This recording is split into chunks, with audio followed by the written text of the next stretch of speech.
হাতে গোনা কয়েকজন ব্যক্তি দেশের ব্যাংকগুলোকে ফাঁকা করে শেষ করে দিয়েছে, অথচ তাদেরকেই নতুন করে টাকার যোগান দিচ্ছে ব্যাংকগুলো। এভাবে চললে মূল্যস্ফীতি নিয়ন্ত্রণ সম্ভব হবে না এবং অর্থনৈতিক স্থিতিশীলতাও আসবে না বলে জানান অর্থনীতিবিদ সহ বিশ্লেষকরা। প্রস্তাবিত বাজেটে ব্যাংকিং খাতের সংস্কার সহ আর্থিক খাতে রোগ সারানোর কোনো উদ্যোগ নেই বলেও জানান এডিটর্স গিল্ডের গোলটেবিলের বক্তারা। বিস্তারিত জানাচ্ছেন সুশান্ত সিনহা। প্রস্তাবিত বাজেট ২০২৪-২৫ অর্থনৈতিক রাজনীতির হিসাব শিরোনামে এডিটর্স গিল্ডের এই আয়োজন। স্বীকারোক্তির বাজেট সরকারের পক্ষ থেকে স্বীকারই করে নেওয়া হয়েছে। এবারই প্রথম বাজেটের আকারের চেয়ে বেশি আলোচনায় উঠে আসে মূল্যস্ফীতি নিয়ন্ত্রণে বাজেটে কি করণীয় রেখেছেন অর্থমন্ত্রী তা নিয়ে। যে সামষ্টিক অর্থনীতি হচ্ছে এক নম্বর, যে স্থিতিশীলতা, আমরা সবাই একমত হব যে এটা এখনো কিন্তু যথেষ্ট স্থিতিশীল একটা অবস্থায় আমরা আছে। বিশেষ করে যদি মূল্যস্ফীতির কথা বলি, এখনো নিয়ন্ত্রণে না। ব্যাংকিং খাতের যারা টাকা সরিয়ে নিয়ে গেছে, খালি করে ফেলেছেন, তাদেরকে আবার উদ্ধার করার জন্য বাংলাদেশ ব্যাংক যথেষ্ট লিকুইডিটি ইনজেকশন করছে এবং এই ইনজেকশনটাও কিন্তু ওই টাকা ছাপানোর মতোই।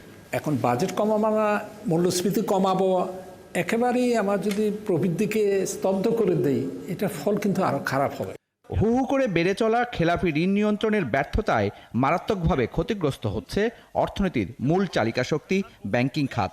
সুশাসনের অভাবই ব্যাংকিং খাতের বড় সংকটের জন্মদাতা বলেও জানান বক্তারা। ব্যাংকগুলোকে পঙ্গু করে দেওয়া হয়েছে, অর্থনীতিকে পঙ্গু করে দেওয়া হয়েছে কয়েকজন লোক, যাদের নাম আমরা সবাই জানি। প্রত্যেকটা ব্যাংক আজকে খালি, শূন্য।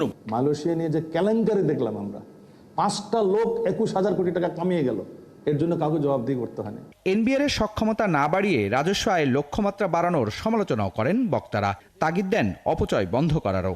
আমাদের consistency and continuity of policy থাকতে হবে, তা না হলে মানুষ বিনিয়োগের সিদ্ধান্ত নিতে পারবে না।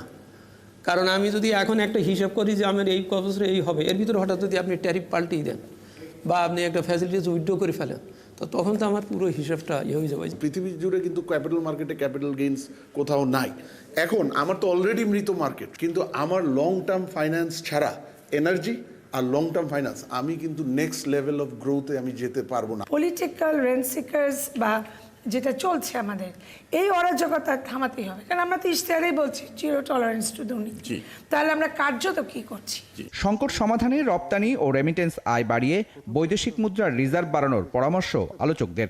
সুশাসনের যাত্রা শুরু হয়েছে, বড় বড় কাউকেই ছাড়া হচ্ছে না এবং এ ধারা যদি অব্যাহত থাকে এবং বিশেষভাবে আরেকটু যদি ব্যাংক লন্ডারারদেরকে হাত দেওয়া হয় তাহলে এবং টাকাগুলি ফেরত আনার একটা উদ্যোগ নেওয়া হয় এবং ক্যাপিটাল ফ্লাইট বন্ধ করা হয়, বিদেশের কার বাড়ি ঘর আছে এগুলি অ্যাকাউন্টেবল করা হয়, বাংলাদেশের ব্যবসায়ীরা, বাংলাদেশের এন্টারপ্রেনাররা, বাংলাদেশের খেটে খাওয়া সাধারণ মানুষ এবং কৃষক বাংলাদেশকে সামনের দিকে এগিয়ে নিয়ে যাবে।